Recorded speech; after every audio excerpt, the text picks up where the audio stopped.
What's going on, everybody? Welcome back to another video. So we are back with some more. Oh, no. Not some more. Another Haikyu discussion. I know it's been a while, but I know you guys are looking forward to it. I've been hyping it up. So hopefully I deliver. And I got a few more people in this call with me today. So, I mean, y'all know me, but I want y'all to get to know the people that, are going to be gracing y'all's presence today. So without further ado, go ahead with the introductions. Yo, what it do, YouTube? It's me. Can't stop a money, and we are back inside the AyoLaxzone, and this is our discussion to Haikyu. We bring the worlds together. Hey yo, hey. Well, here's Diana.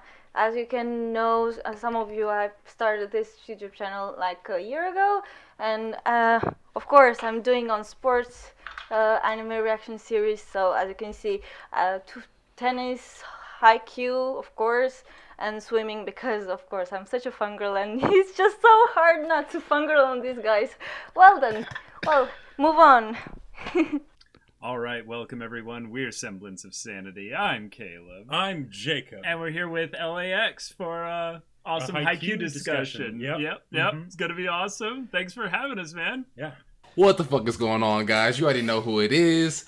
Trent Money, I'm gonna steal Amani's. We deep inside the AyoLaxzone, ready to go ahead and discuss a little bit of Haikyu, man. Let's go ahead and get it in. Yo, listen, first of all, I've heard Trent's intro many times, so I was actually looking forward to that. But yo, everybody's links will be down below in the description, so be sure to go check them out. So I really want to dive into this quick, fast, and in a hurry. So the main thing that I really want us to kind of touch on, something that's very different from the first 3 seasons, because we all got used to it. But, the animation. What do you guys think about the animation of this season? Oh, let me start with this one. Oh gosh. Well, I got used with the initial one, but slowly I got really hooked into this new one because I feel like they tried to catch up with the art style from the manga, which is getting even closer than the initial one. So the animation was cool as always, but the art style was a little bit different. So I was like at the beginning, what is this? Why is it so different? I was like, no, they screw up their good looks. But anyways, well, I actually got used to this one, and I'm actually pretty good, especially because they introduced the new characters, so I can't imagine with them with the initial art style. So they actually looking good. I'm actually digging it. Okay. Yeah, that's the thing I would echo as well, is that while the art style had really goofy moments, I can't get over the trauma that was Kageyama running and his his literal block face that he had.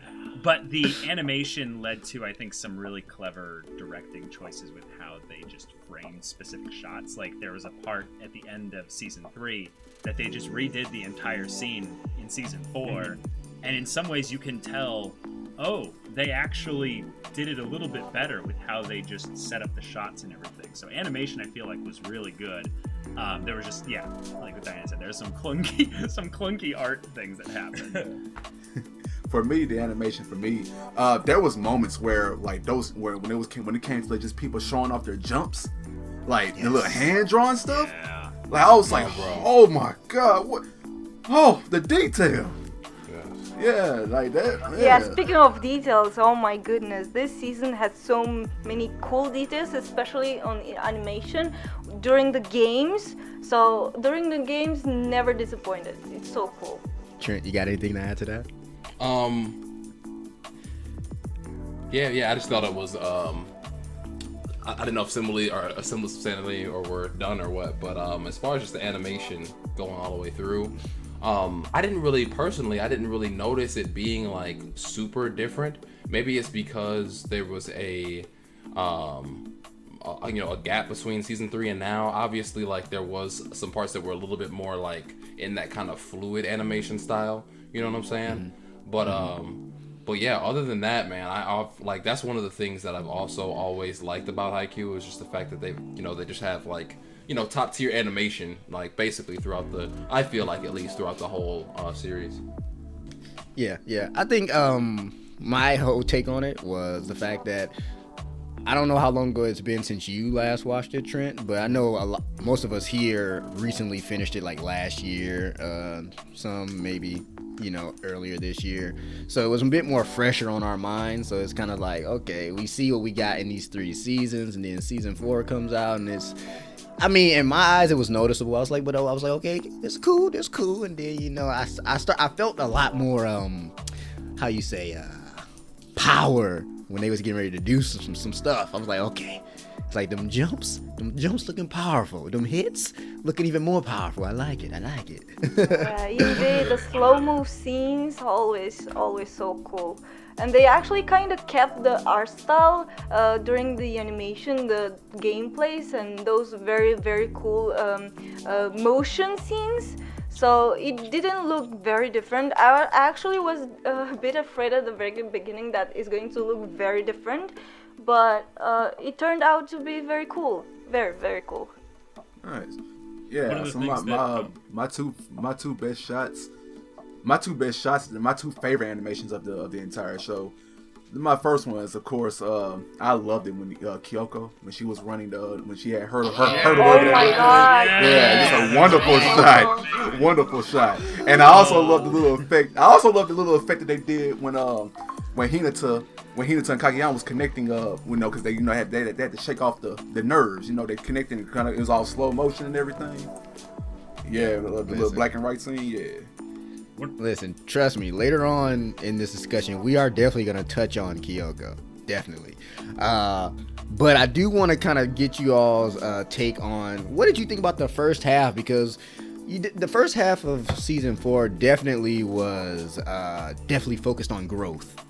We had Kageyama doing his thing. We had Hinata. We even had Suki kind of, improving a little bit. But not only them, Karasuno back at the home gym, they were also still practicing. So the first half definitely seemed like a lot was focusing on growth and improving and getting ready for the tournament. So what are your guys' opinions on the first half of part 1? I loved it.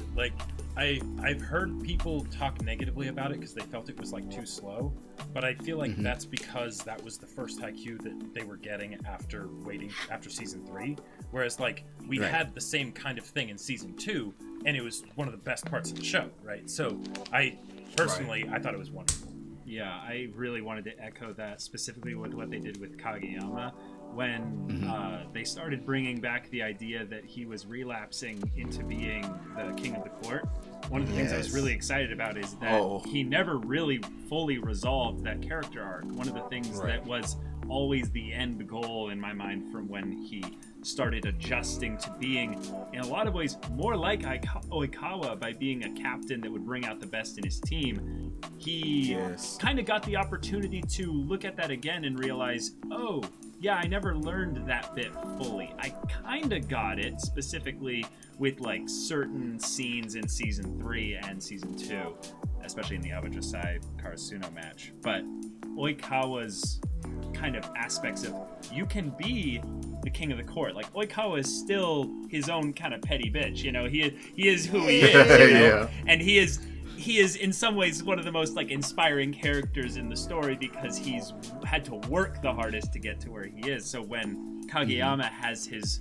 moment of kind of resolving that character arc, I felt like Haikyu really tapped into the character drama stuff that's just exceptionally rare, I would say, in sports kind of stuff, kind of like what they did with Tsukishima over the course of season 2 and 3. Right. Well, I can understand why it started this slow because, as you can say, the third season actually ended up in a very energetic point of view. So it ended up with the match, and I could understand now they actually started slow for just taking a little bit of breath and just preparing for something big again, like for this part, as you can wait all passionately as well as me. Well, from this first half of this season, I believe it was a very good start of development, and yet it made me realize actually they actually have an interesting and very strong character development. I didn't look at these facts before. I was just enjoying myself watching it, but now I actually realize there's actually more than this. More character development, more personality, more more background of each character. So I realized they have a very strong and thoughtful. I don't know how to. Yeah, more depth. I get what you're saying. Yeah, more depth. Just more than just a simple show, and I can rely and relate with myself because I came from a similar background. I graduated high school. No. So my background, very, very old background, is coming from choreography high school, and then I joined uni, sports and physical education, which I actually practiced at volleyball. So I can understand and yes, definitely I can relate with most of these characters, especially with Kageyama because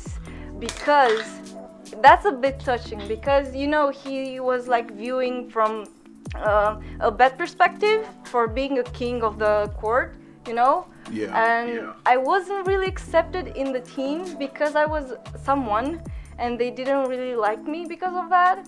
So they didn't actually take thought of my skills. They were actually thinking of who I was. So yeah, I can kind of relate with Kageyama from this point. So it's a bit touching. It's actually very strong minded anime actually show. It's very, very cool. It's more than just a show. Incredible. Right. Agreed. Absolutely agreed. Yeah, for me with the first part of the show, like, yeah, that's me just sitting. Like, I'm just sitting there while Hinata snuck over to the little youth training camp with Suki. He snuck over there, and I'm just sitting there, and he's watching everybody play. He's even watching the coach of Shiro Torizawa.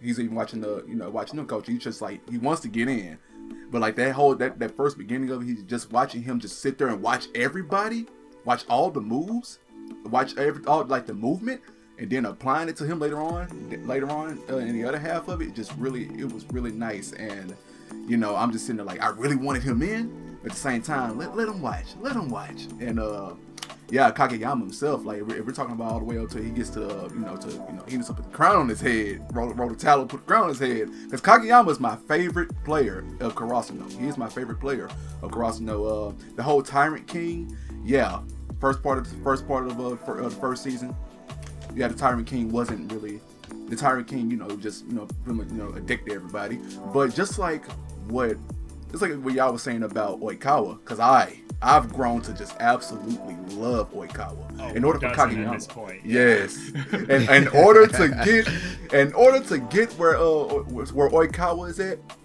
yeah, Kageyama has to become that Tyrant King, and just that moment that he needs to put that crown on his head. Oh, it hit me right there, man. Yeah, that was a moment. That was a moment right there. Absolutely. Because speaking of that moment right there, like, I love when Kageyama was having that whole like internal conflict that kind of became external when he yelled at Asahi and all that. I like how you kind of saw the difference in like the dynamic from when he was playing with his middle school team to now, because back then they just kind of gave up on him, but now Karasuno's like, I ain't gonna listen to you. You can say what you want, but I'm still gonna do what I want. Yeah, we'll still say something about you too. Well, and I love that it's basically giving a lesson in humility to both Kageyama and Hinata, because while Hinata is sort of more of the main character, they're both main characters, and Kageyama had that lesson in humility back at the beginning of the show, and he kind of needs to now get the flip side of that, of it's okay to be assertive. And then Hinata, he's such a bubbly, warm, the sun, right? Just he's so passionate about volleyball. There's this idea of, yes, but not everything revolves around you. And sometimes not only just the right thing to do, but the best thing you can do for your own volleyball is to take a back seat. Yeah. And not a lot of shows get into that. Like especially with the main characters, I feel like, because it can be more exciting to have them be the one who's constantly in the spotlight. right? And then Hinata as a character is one that kind of demands your attention. It's his whole point on the team is he's the decoy. Right. But within the context of this growing bit, it's kind of a thing to showcase that, yeah, you don't get everything you want. So what's the way you can make this situation into the best one? And I love the way that he ends up inspiring all the other players in like really indirect kind of ways. Like just the 2-meter giant little scene with Nakazawa. Yes. That one I on love that. rewatch was one of the moments where I was like, oh, they took basically the wholesome aspect of Hinata, but then also the yandere eyes that Hinata gets for volleyball. And it was just like the perfect scene just combined. It was, it's so good. And in that moment, he won the respect of everyone there, even though he was just the ball. Spectate. Yeah. But speaking of that, they actually kind of made him on the spotlight indirectly. So even though he wasn't doing much, I felt like that part was most important for him, and he was actually the highlight of the most episodes because of that. Because he came to acknowledge all this stuff that just being behind, it was better for Lin looking.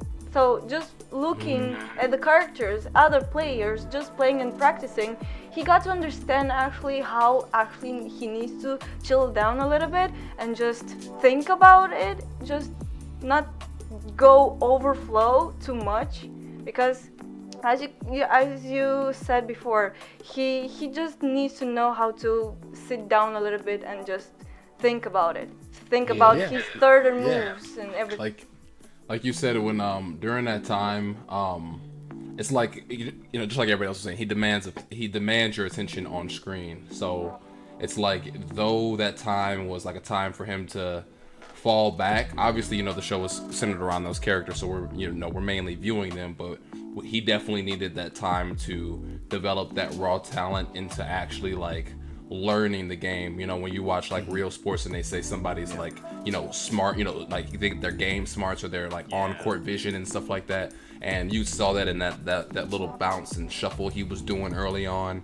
And you know, just seeing, you know, how, you know, whoever serves certain balls to whatever person's liking, just different people's like techniques he was picking up along the way, and how to read what's coming. Like when he was reading like which way the ball was going to get hit and stuff like that. That just shows that he's developing that raw talent. I thought that was pretty good. And I thought that when Kageyama was seeing everybody in the Tokyo like sports uni or whatever, like the, you know, the little camp or whatever,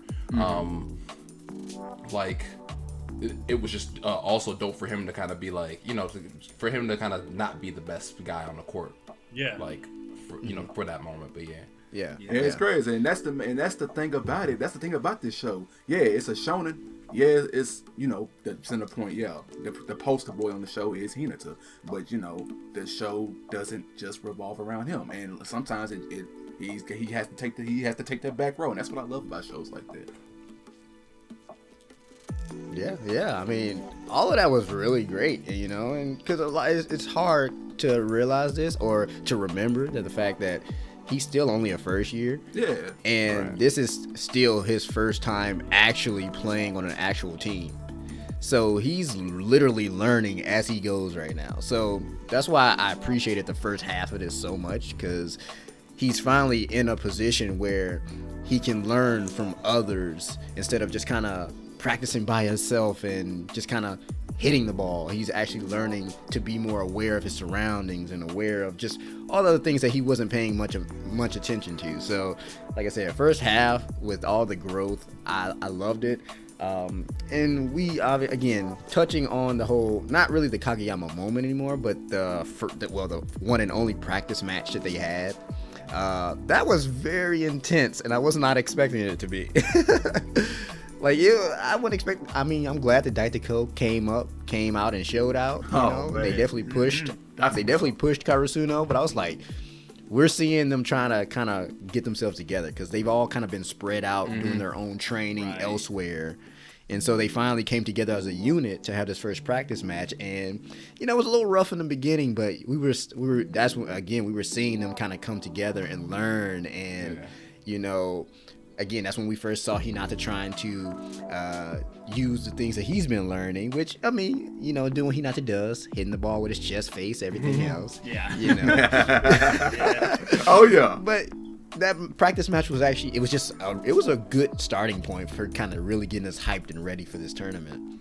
Yeah, I thought as far as, like you mentioned there with part 1, overall, I think it was executed, you know, almost perfectly. I don't think there was another way they could have done it with that amount of episodes before really getting into the meat of the tournament. You know what I'm saying? Like, of course, they spread us out. We learned a little bit. And they made it to where it was, like you said, they kind of reminded us, hey, some of these guys that are getting real clock are freshmen. Get them out of here. Get them some, you know, technique of their own.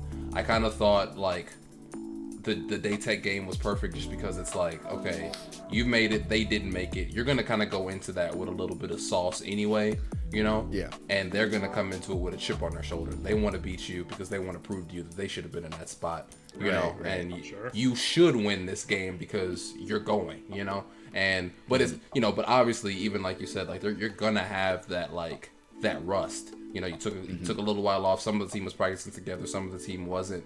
And, you know, like they said towards the end of that, like, Daytech stretch, like, these guys are coming. Like, these guys didn't make it, but they're not no punk. You know, they're gonna come back. Right. Yeah. Right. That was something I feel like that was really well built up when we saw Datsuko against Seijo in season 2. Was that they were actually giving Seijo a really rough time, and they didn't have their third years at that point, which is showing in some ways the raw, just defensive power of Datsuko is something that will just only get more and more terrifying. And when we saw them as a practice match, it was a cool thing because Ione, in his little respect-love relationship with Hinata, when there's no words spoken, you know, is just beautiful and precious. But seeing it kind of be a little bit foreshadowed with how Kageyama gelled so well with these all-star players, and then coming back to his team and it being like, ooh, right, yeah. Ooh, it's a little awkward there. Well, and also, and then it went very smoothly to the second half. I believe it went very smooth. Oh, yeah. It didn't go straight to the gameplay and something very, very big. Everything went very smooth, like even with the growth of the characters, with the growth of the entire series. So it went very well. I believe it was great. So even though I gave it a 9, but my personal score for this one was 9 just because, I don't know, the only season I gave 10 was season 3 because it was just perfect from every single angle. I can't express how much I loved it. Okay, that's understandable. So, you know, given now we're getting into the whole tournament arc of this season. We definitely gotta, you know, mention the third years. You know, Daichi, Asahi, Suga, and Kyoko. You know, because they have the biggest weight on their shoulders. This is their last year. They want to make the best of it. They want to go the distance. And you really see that level of emotion, like when they meet up for the new year, when they get there, and you know Daichi and Asahi are having their moment where you know Daichi's like, you can go ahead and say it now, and all that stuff. So I kind of want to see what you guys' thoughts are on just like how do you feel about, you know, the third years really coming to terms with this being like their last year to really make it. Yeah, man. For me, it's really touching to see, you know, to see them all just, you know, hey, this is our last year. This is it for us. Yeah, this is it. And you know, I get hype every time I see Suga on the court. You know, I love Suga. But yeah, man, it's really good. It's really good to see that. And you know, with Kyoko, you know, because you know she had her run in with her track and everything, just to make the best out of what she has with the team, how her growing with the team was really nice. And Daichi, you know, just Captain, always been Captain. Asahi always been a boy. You know, no matter what. That's the thing about Asahi. He's like that silent lion. You know, he'll pound the hell out the ball, but he's just so quiet. he gets so nervous. You know, and that's pretty cool. I really do. I love the Senpais. It's gonna. whenever that fateful day shall come, where they serve their last serve, it's gonna really just destroy me to pieces. And before the next person goes, also what I want to add is not only do I want you guys to kind of, I know I mentioned like the third years having this weight on their shoulders, but you know, also the fact that, you know, we kept getting those flashbacks of when they were first years, you know, they got like this responsibility and these hopes and dreams put on their shoulders, like, and to see their senpais like showing up to the game. And so I kind of want y'all to touch on that also, because for me that was just really like emotional, because I mean there's a lot riding on this, not just present Karasuno, but future, past. Everybody's there watching and rooting them on. It's just crazy. Yeah, that was what I was going to mention, actually. Like, my personal favorite part of how they dealt with the senpais was the idea that it isn't just their dream. Right. This is the culmination of all the dreams of people that have come before them, right? And it's something that's continually gotten passed on. And each time someone had that dream, they thought maybe, just maybe, and then it didn't end up happening. And then the next team captain came along, maybe, just maybe, it didn't happen, right? Yeah. And then Daichi, you know, and he proudly proclaimed with his, you know, crow wings and all that stuff from atop the trees and everything, and it was wonderful.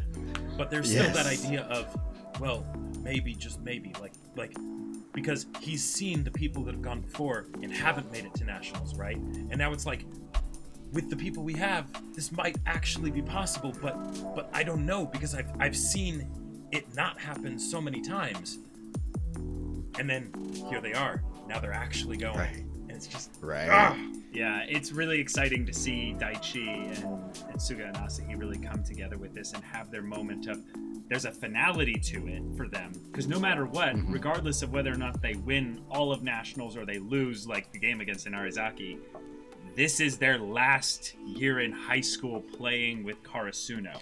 They cannot change that. Yep. So there's this dreaded sense of doom in every game where it's like, this could be it. This could be it. And we had a weird situation where we misunderstood the spring tournament stuff in season 1. So we went through this thinking that the end of season 1 was the end for the third years, because we didn't understand how Japan's school system worked. So this is a really like crushing thing for me, because Daichi and Suga, I've like adopted the fandom names for them of Dadchi and Suga Mom, where they're basically like watching their children and they have their awkward uncle that just kind of hangs out with Asahi, and he's like, hey, the kids are cool.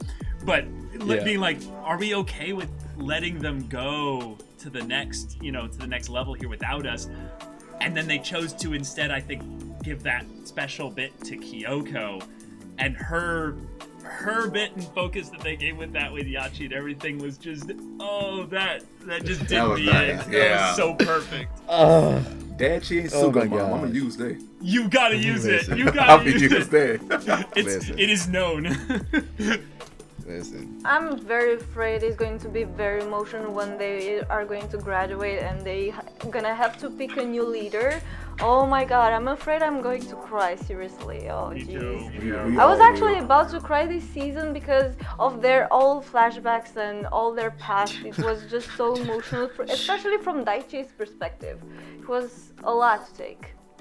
Listen, I feel like I, at this point, am known to shed a few thug tears. So, therefore, there was a couple times where the waterworks was coming, but that Kyoko moment really hit home for me. Just because we got to see so much emotion that we have never really seen from Kyoko in this season. Like we got a lot, and then with the bonding moments between her and Yachi, like that moment in the bath, like, oh my gosh, I was just like, she's opening up to someone else. She's like literally, and I'm about to literally say pass the torch, but just that whole build up was just too much for me. Like there was just no way. I felt like it would have been a disservice if I did not give them the waterworks, because Kyoko it was like a build-up. It was almost like a Suki build-up for me. It's like Suki, obviously, he rubbed me the wrong way in the beginning, but I started to understand him more. And then, you know, season 3 happened. I'm just Season like, 3, I yeah. love it. But it's like the same for Kyoko. It's like she's always had like these little moments. Like I think season 1 where she was hanging up the banner and everybody just had the little tears shoot out their eyes. But it's always been little moments. And then this season right here was like the culmination of all that. Like she actively expressed herself, and it was just amazing. Like I loved it.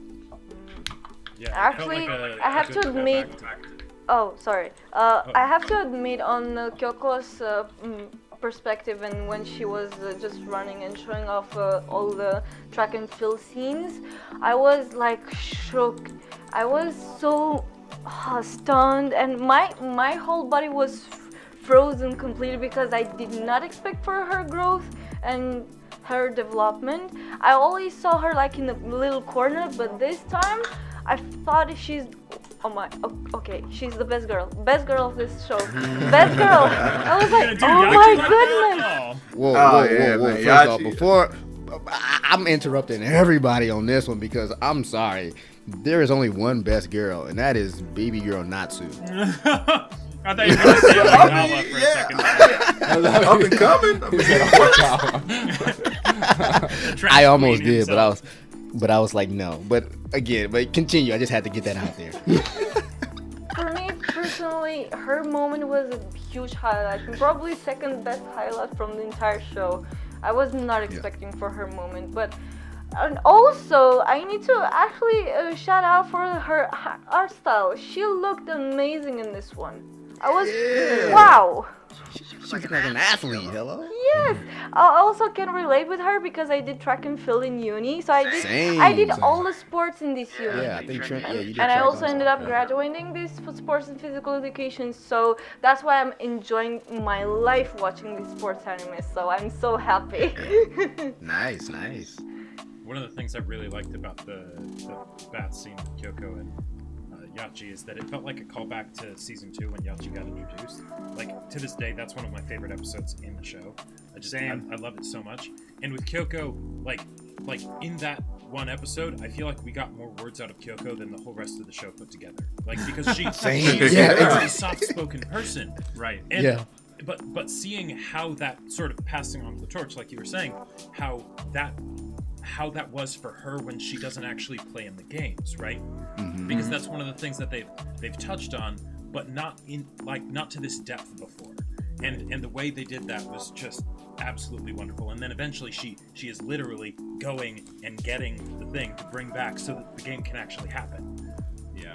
And I would love to watch Ayachi playing volleyball, honestly. I've never seen them playing. Not even Kyoko, just a little bit, just tossing some balls, but not much. I would love to see them. And by the way, this season, shippers went all over on internet with Ayachi and Kyoko. And I'm actually digging it. I'm liking this ship.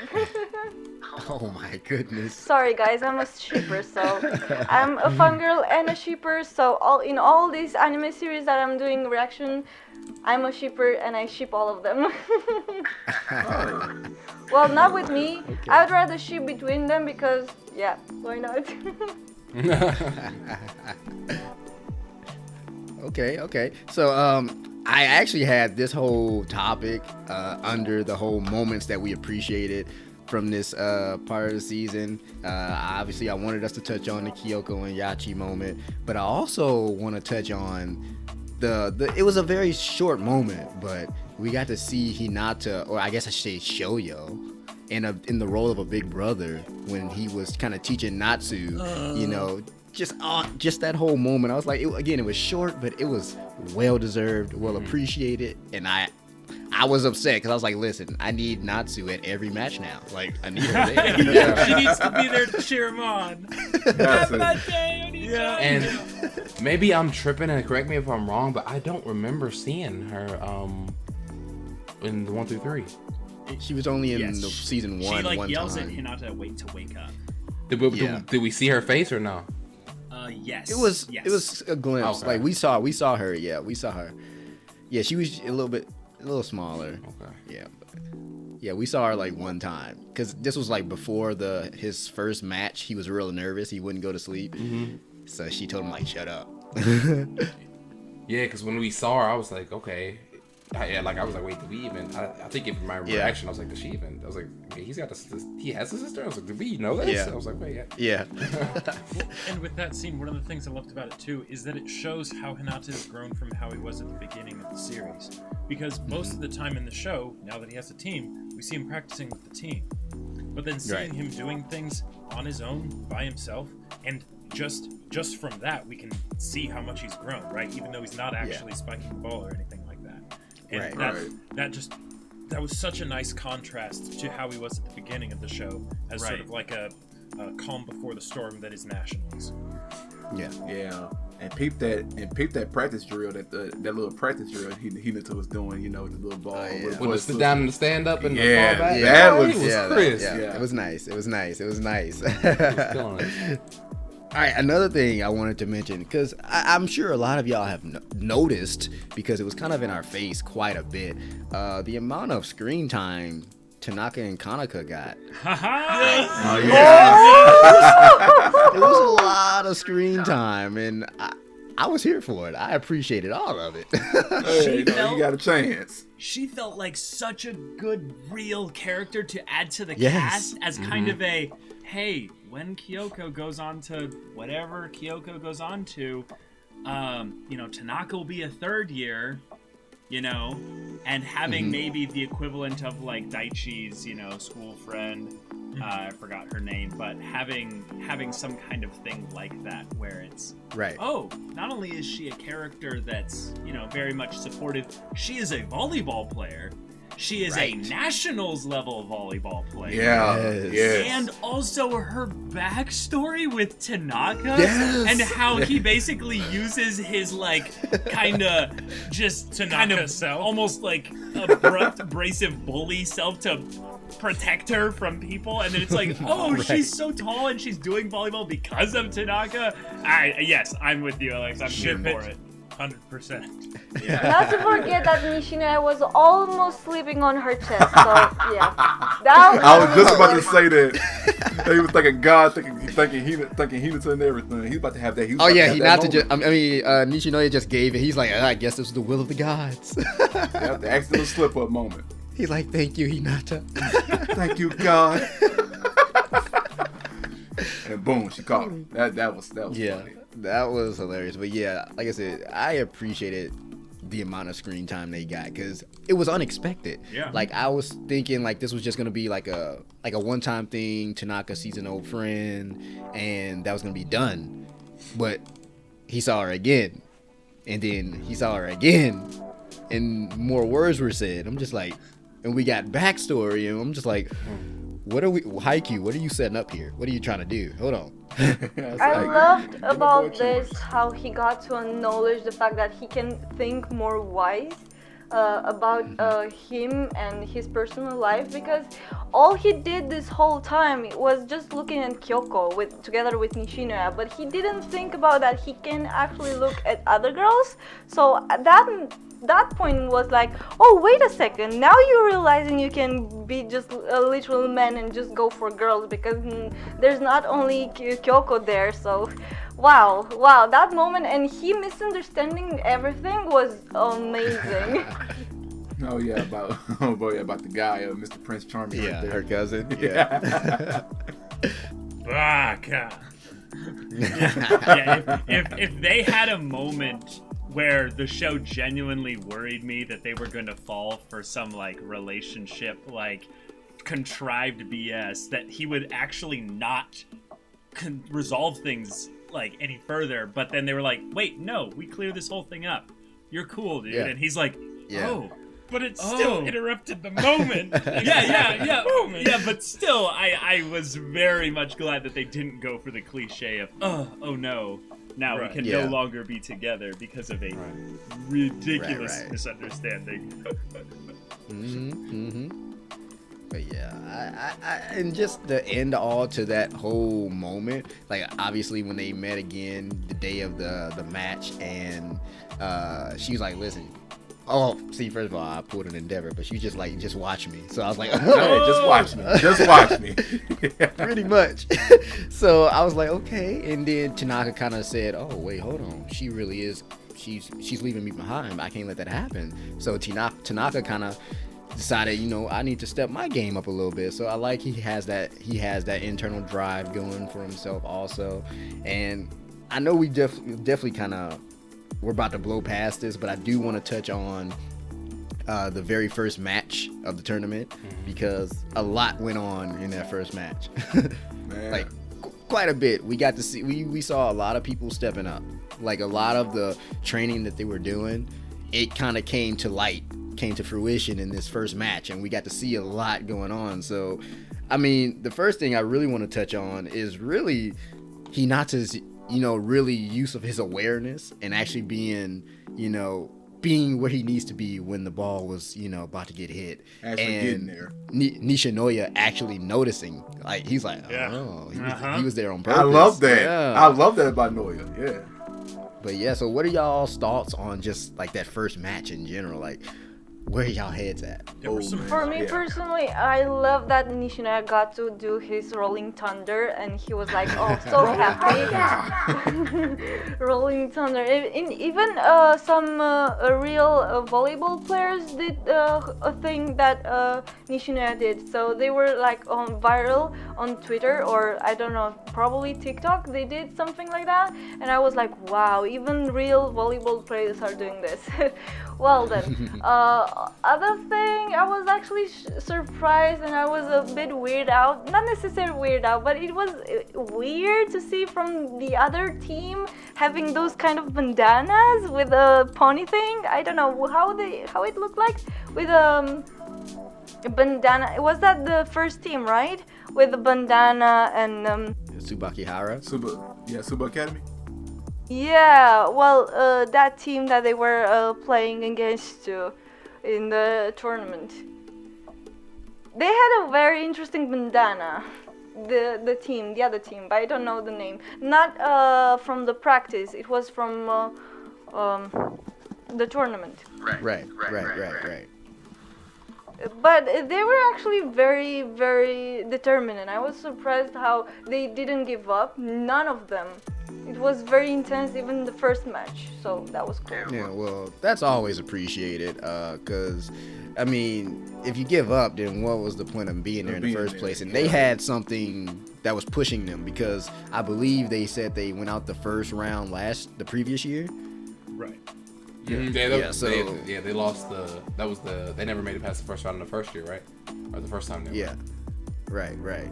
So they didn't want to just kind of lie down and just take it, and so they were fighting. But I mean, there was this joke that I didn't even realize was a joke, because again, I don't really realize the things that I say in my videos, and until people comment on them, and I'm like, oh, I said that.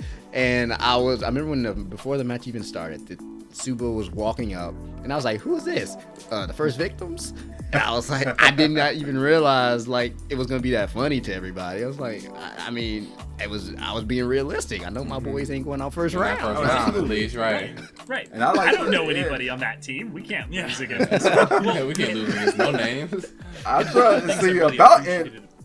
Go for it. Yeah, I was about to say about that. Yeah, like for that team, I'm looking at them just like, okay, yeah, this team. I feel like it's going to be a pretty hard match, and I'm like, okay, they might lose a set, but crossing the won both sets.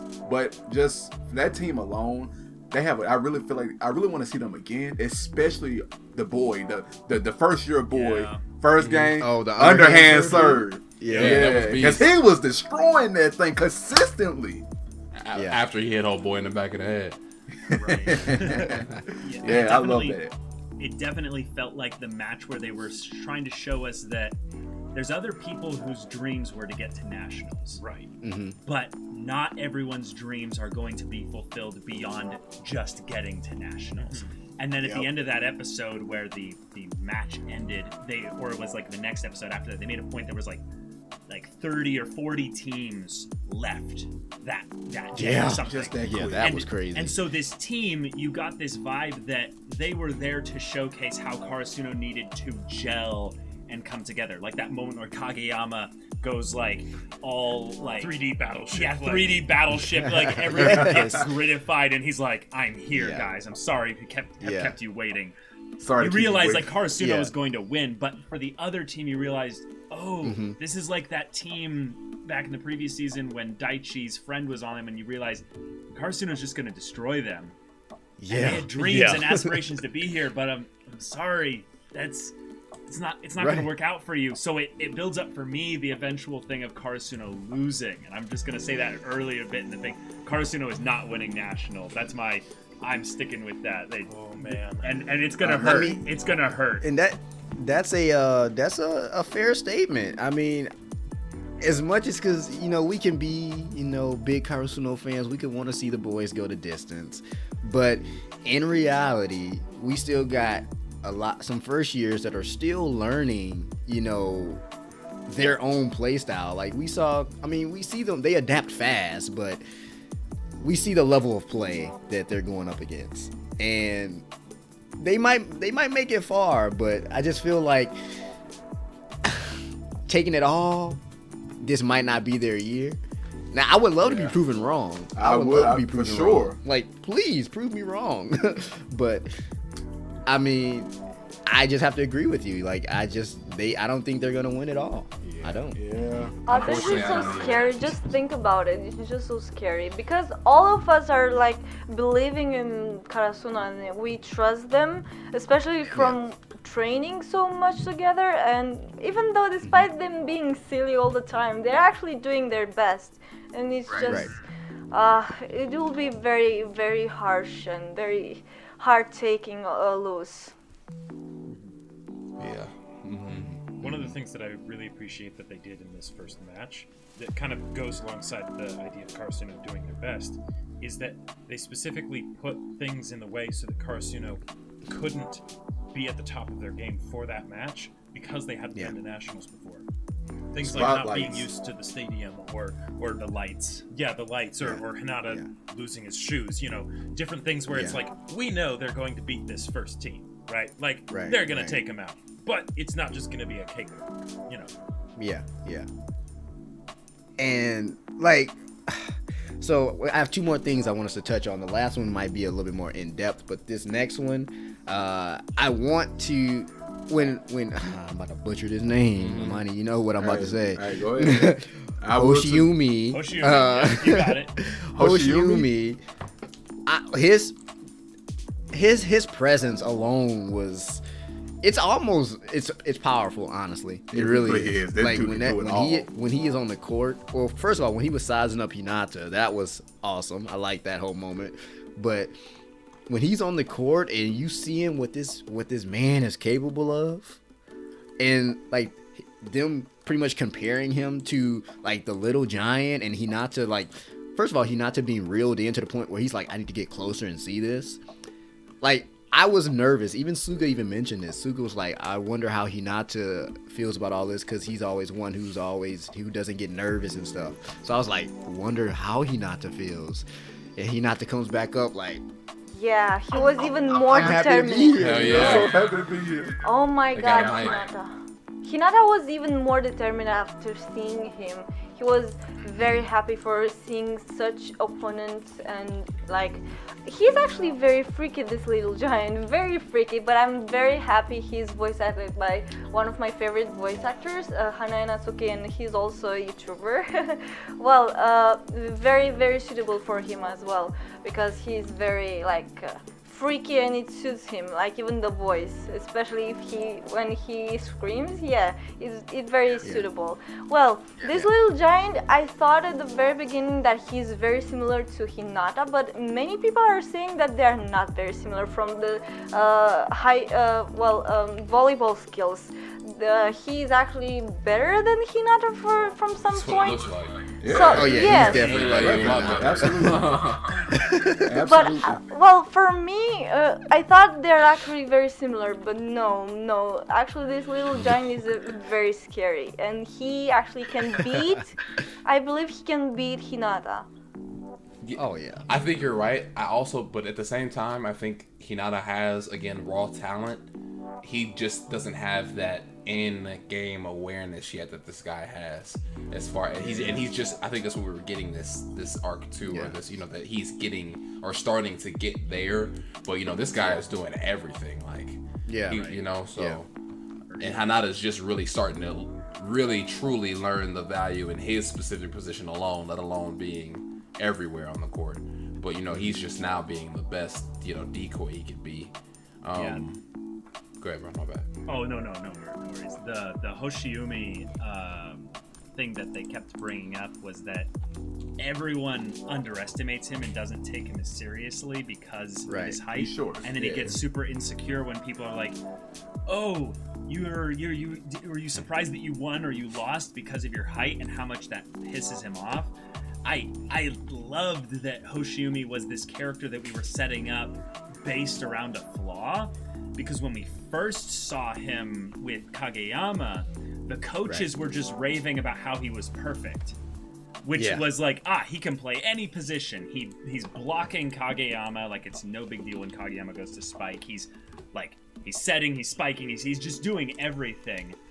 And then I'm like, oh, they're just trying to build up the idea that he's a professional. Like he is at that level where he's going to the Olympics probably. Yeah, exactly. He's insanely good.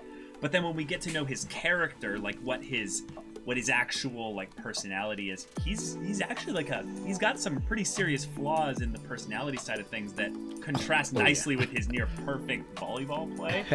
So I feel like we cannot almost, like, I think you're right, Diana, that we almost can't lose until we get to at least face Hoshiumi. But there's no way we can beat Hoshiumi. Oh no. It was just cool to see him built up as like an eventual like white hawk of death that will, take out the crows or what have you. Right. Yeah. So you feel like Karasuno will lose against Hoshiumi's team? Yeah, they're either going to lose to Hoshiumi's team or they're going to like lose like right before it or something. But that's what we thought about Shiratorizawa. Like with Ushiwaka Japan. Like that's what we thought about him too. Because how could they possibly beat him? I guess. Like you never know. You never know. Yeah, with Haikyu though, you know, like you said, you never know. We might be out next round. You know what I'm saying? Like just how it goes. Which that goes into the last topic. We are about to end off with that Inarizaki because I am not gonna lie. I'm pretty sure they showed us a glimpse of the bracket. I think the first day. I did not realize that. I don't know if they showed Inarizaki was going to be playing them, but I was shocked. I was like, what? Oh my god. I didn't think they were going to start playing. I didn't think. Yeah, I was like, right why there. are we playing this team? I was just like, okay. I was not ready. Right. I was not ready. And, I mean, we can talk about whatever we want to talk about in this moment because there was a lot of moments. Oh my! I tell you, I know I'm about to get hype over. I already know what part. Oh god, yeah.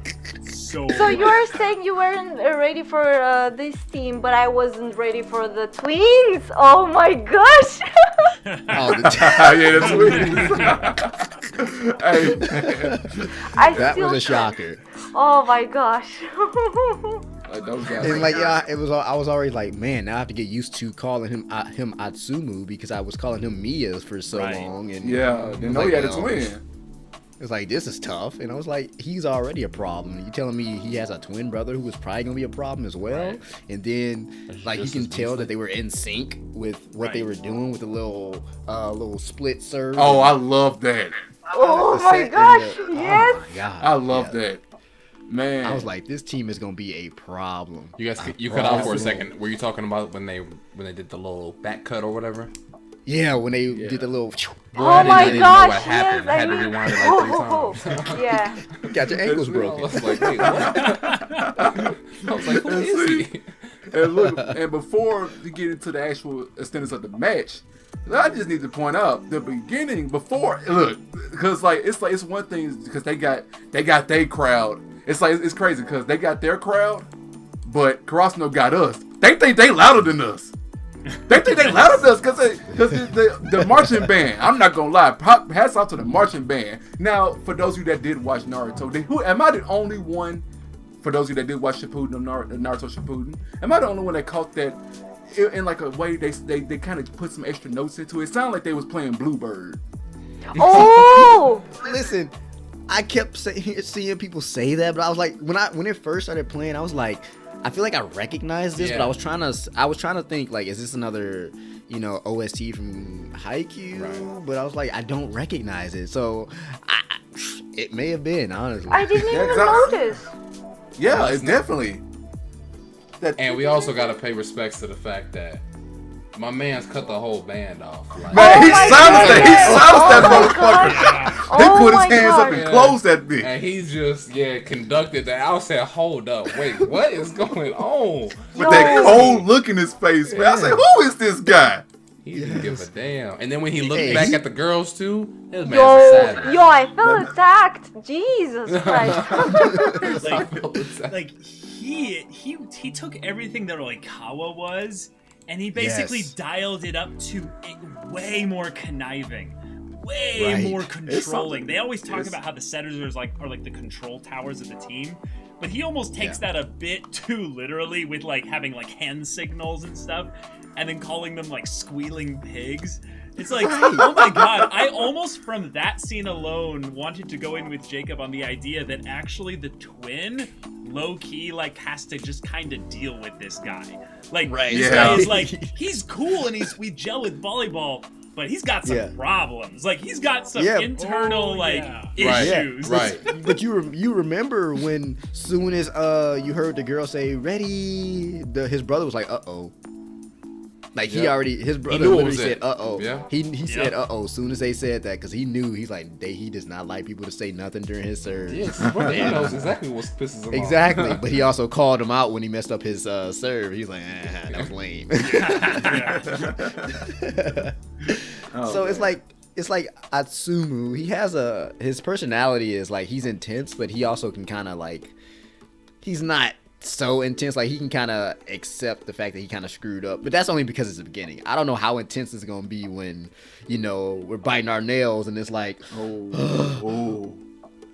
I've heard from people saying that this is going to be the longest match ever. The longest match? Yes, it's going to be the longest because it took for so long in the manga, because I've heard people talking about it. I don't read at all, so because I want to go completely blind for it.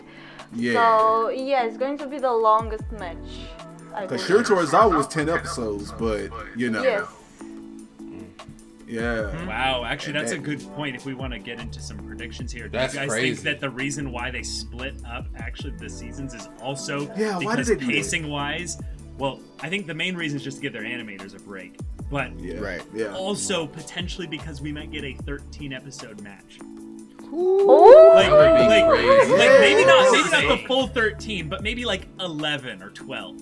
Well, I actually believe now you're not talking about it being the next direct episode, or when we get back, you're not talking about this next match being that 13 episode. No, I am the Inarizaki Karasuno. What if that one is the big one? I don't know. Well, that would mean if it's that long, do you guys think that means we're done after that? That's we don't make it past that? Well, I don't think so. No, in some ways, I feel like they foreshadowed one thing that I feel is really important. That is Kageyama specifically with Miyatsumu, because Miyatsumu called him a goody two-shoes. A goody two-shoes, in the thing there. Yeah. And that is the best way to foreshadow a comeuppance for a character who seems really cocky when your other main character is going through a pride-related character arc, meaning that they'll have a moment where they get to not humiliate, but let's just say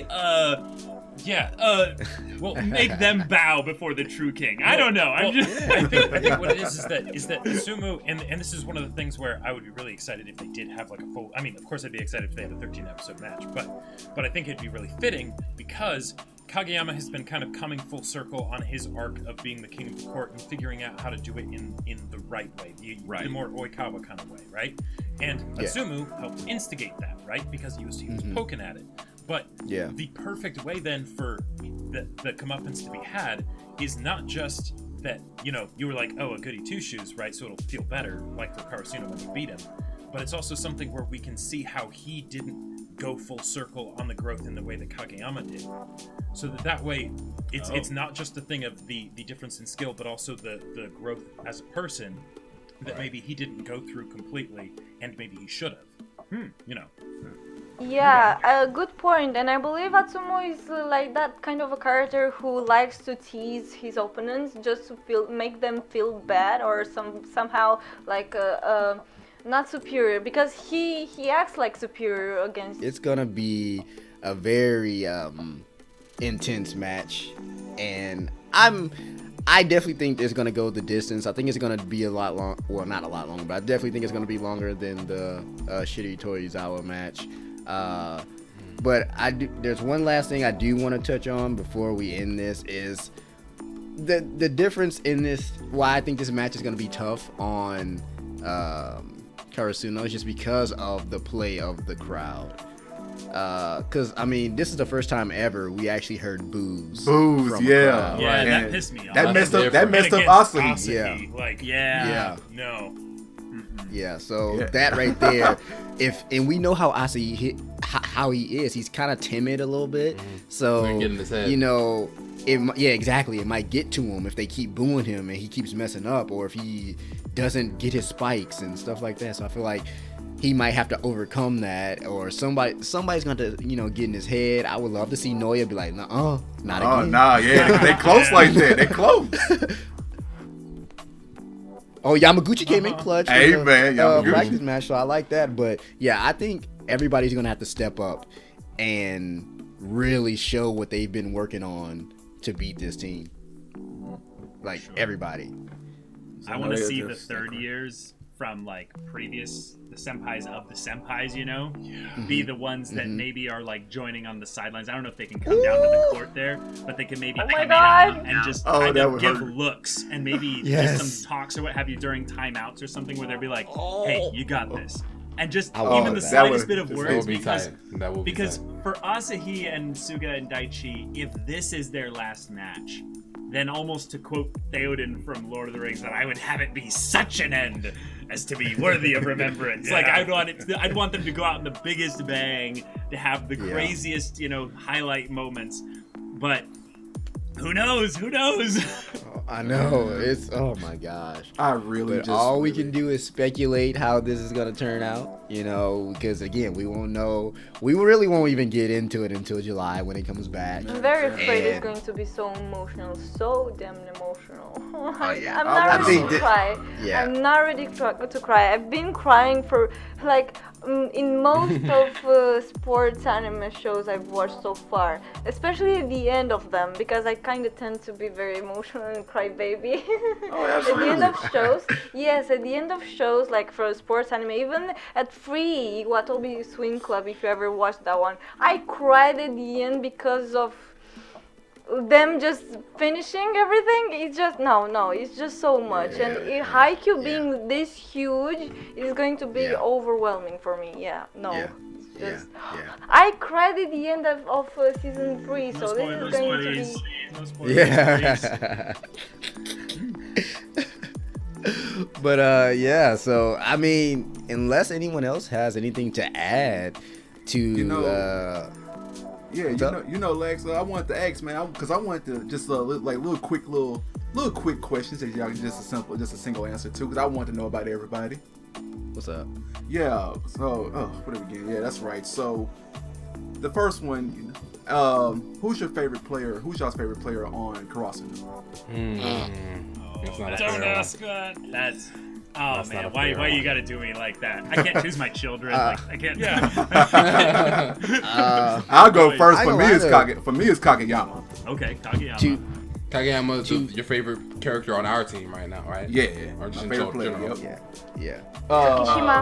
Tsukishima for me, because I'm biased and I'm such a fangirl for Megane characters, and the way he is a Saudi character is just so much, and he's just so not relatable, because he's actually very opposite to my type of personality. So this is why I actually like him so much, and the way he grew from a very side character to someone very important, it's just amazing. And I like him, and I'm also liking blonde guys, blonde characters, but that's another story. For me personally, this season, at least this part, kind of cemented it. Though he's already been my favorite. Well, it's always been Tanaka, just because I feel like I just he feels like my kind of character. Your energy matches his energy. I like the energy he gives. I like how he can be that supportive teammate when he needs to be, like back when he stepped in when Hinata and Kageyama were doing their thing, and it's just he's there when you need him to be. And so like I said, seeing this side of him in this seasons, I'm like, yo, you just cemented the idea that you're my favorite. I clearly took somebody. Well, no. Actually, in some ways, I just gotta say, I'm not going to be honest and actually choose a favorite Karasuno character, because I don't have a favorite. I love so many of them, but I just want to highlight this season. Hinata just skyrocketed as a character for me. They basically broke down our shonen protagonist, our little like orange like squawking child, and just were like, okay, what are you made of? What are you made of? Right. And there were so many moments in the season where we got to see, okay, when he's struggling against an impossible wall, you know, when he can't see over the top of it, he doesn't know what to do. He's gonna do something dumb. He's gonna go to the you know, the club thing, and it's not gonna work out really well for him.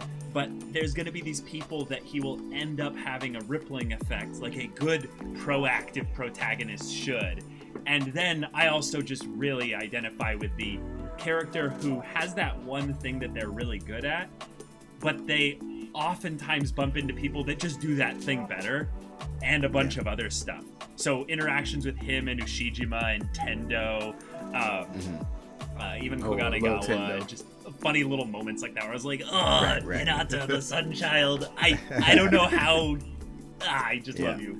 So, I completely agree with you. So yeah, for me personally, in this season, the best for as a character from Karasuno was Hinata, because he had the most highlights from the entire season for me. So I love that. I'd have to say, personally, I'm going to go with Kageyama as well, as far as just my favorite person on the team, just because, like, you know, he comes in the situation, you know, with the former title of the king, and I feel like it's his thing, or his like situation kind of replicates a lot of just humans in general, just kind of like starting to really like step outside of yourself and really kind of look around at what else is going on. You know, he was almost such a tyrant that he really didn't care or notice about anybody else's feelings. You know what I'm saying? And so, you know, then he picks up on subtle things like, you know, even when dude said the comment to him, goody two shoes, like he's starting to get those more human emotions, is where it's like, you know, he's really trying to analyze, okay, well, what did he mean by this? Or like, well, okay, so what does this person, you know, feel about me or this or that? You know what I'm saying? Like, I just felt like it's really kind of bringing his character full circle as far as just like not only being a badass on the court, but like caring. You know, it showed him trying to give Tanaka some credit, I think it was Tanaka some credit, and also was telling him, yo, go take a breather, just trying to be an overall just more aware of his friends and his teammates, stuff like that. So I thought that was really good. Yeah. I gotta say, I want to say that my favorite character is the interactions between Nishinoya and Tanaka, but for one character, since I can't do that, I'm gonna say Yachi, because she is precious. Okay. Yachi, hey, Nice choice. Like that she encapsulates a lot of the energy of Haikyu without necessarily being tied to the sport of volleyball. Because, like, that's a good point. She can't play the sport, right? But she still wants to help. She still wants to do that thing. Right, yeah. And I love that. She gets a lot of vicarious energy too. from And she's also adorable. Yeah. She's just so adorable. Man. You can't resist to her, seriously. Yeah. And see, these last two, like one is gonna be easy because I can see all y'all's your answer to this, but the last one, like that's gonna cap it off. This one right here, favorite opener. Favorite opening? Yeah. Oh, you can't do this to me. Yeah. Yours, I'm telling you, if y'all come on, y'all already know which one it is. I have to go back and honestly re-listen to all of them because all of them are gas, bro. Like all of them. I don't great. know. I mean, I like the Shiro Torizawa one for the visual stuff, but I love Fly High for the. I love Fly High. Yeah, I love that. I love that. I love that. I'm not sure, but I'll be honest. This one from this season, this season's opening was amazing as always because Haikyu always has incredible, like, big bangers. But mine wasn't the favorite one from this season. I believe the first one is still my favorite, or I don't know. I don't know. I don't know. I still can't pick a favorite from Haikyu, but I have a personal favorite from Haikyu, but it's an ending song and it's Climber. It's my favorite. From Galileo something. I forgot the name of the singer, but yeah. That Climber is amazing as a song. What's up, man? What would you say yours was? Did you say yours already? My favorite, I got a favorite opener and a favorite ending. The favorite opener, of course, Fly High, Burnout Syndrome. That one, love that one. And favorite ending, that I can't remember the name of it, but it's just like that. Yeah, that right there. I know what you want. Love that one. I know what you're talking about. Yeah, I like that. This opening was surprisingly good, though. This season's opening was surprisingly good. Oh yeah, it was good. It was good. But now that you brought back the I don't know. I love that so much. So light. So light. Yeah. And so, man, this last one, like, honestly, y'all got, it's gonna be the hardest one because y'all got all the choices everywhere, man. All the choices.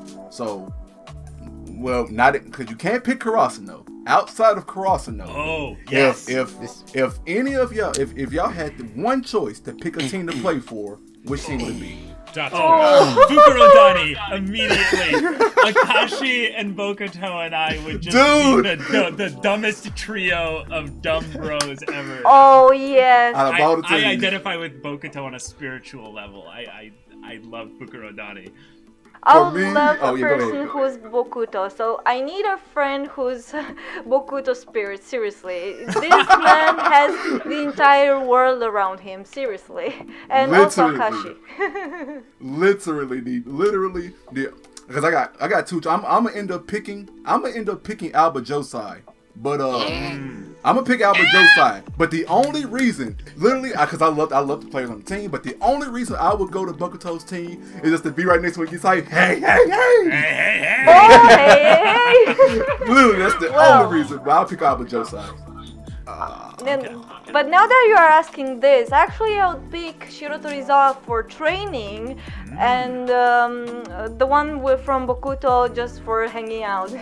It's just so hard to pick just one, seriously. And just speaking of from a training perspective, I believe Shiro Torizawa has a very strict method of training, and I can relate with that one from Poland because I got a scholarship in Poland. I went to Poland and I had volleyball classes there, and the teacher from there, even though he didn't know much English, he was an incredible coach for volleyball. Seriously, that was amazing, incredible experience. And sadly, I didn't know about Haikyu back then. Yeah. Okay. But yeah, for me, it's Datsuko all the way. Datsuko? Okay. I didn't expect that one. The want to be next to Ione, huh? You want to be next to Ione, huh? I'm really tall, so I want to be on Datsuko. Okay. So now, obviously, we know that I love my boy Oikawa. So just being in the presence of him would be enough for me. But I'm gonna switch it up. y'all won't even be expecting this. Sadly, I don't remember the team's name, but they were referred to as the party team. Oh yeah, Jozenji, yep. Yeah, Jozenji. Yeah, I actually feel like I would have a lot of fun just playing awesome. with them. That would be awesome. Was that from which season? Season 2. Season 2, yeah. They were the yellow and I think black. They were wearing all yellow. Oh my god, the one with the tongue piercing. Yeah. They were the one that taught Karasuno the all attack where all the spikers rush in. Yeah. Oh my god, don't start with that. Oh my gosh, Lev. Oh my. Well, I can relate. I'm coming from the Slavic country, so yeah. But yeah, that would be my choice. I'm gonna have a little fun in the game. What about you, Trent? Nice. Man, I'm gonna have to probably say, either Aoba Josai, just because gotta play with my man's Okaiwa. Gotta play with Okaiwa, the boy. Yes. Other than that, man, I'm trying to think of other teams that have multiple people that I like on it. What about Nekoma? I was gonna say that was literally gonna be my next thing. Nekoma might be the move. I really have to. I don't know, man. It's like in Haikyu, when you're playing the other team and they really just start to kind of go even just a little bit into the other characters that they have. Like it's hard to. There is not anybody that I like truly dislike in Haikyu. Same. You know what I mean? Right. Yeah. So well, when it comes to anybody. Go ahead. Oh no, I was just saying, just let me make a team. You good?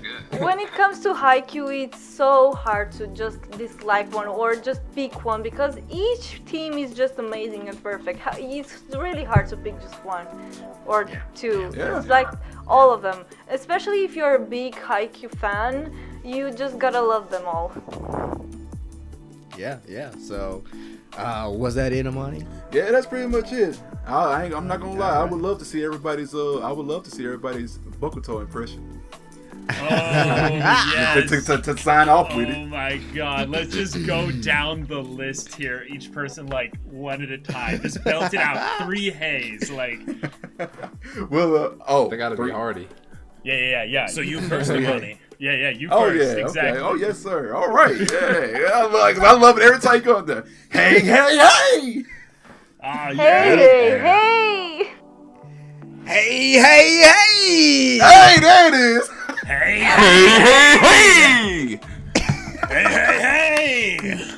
Oh, that was a good one. Yeah, that was good. That was good. Oh man. Oh wow. So I think that's a good way to end this. Everybody got their Bokuto love in the end.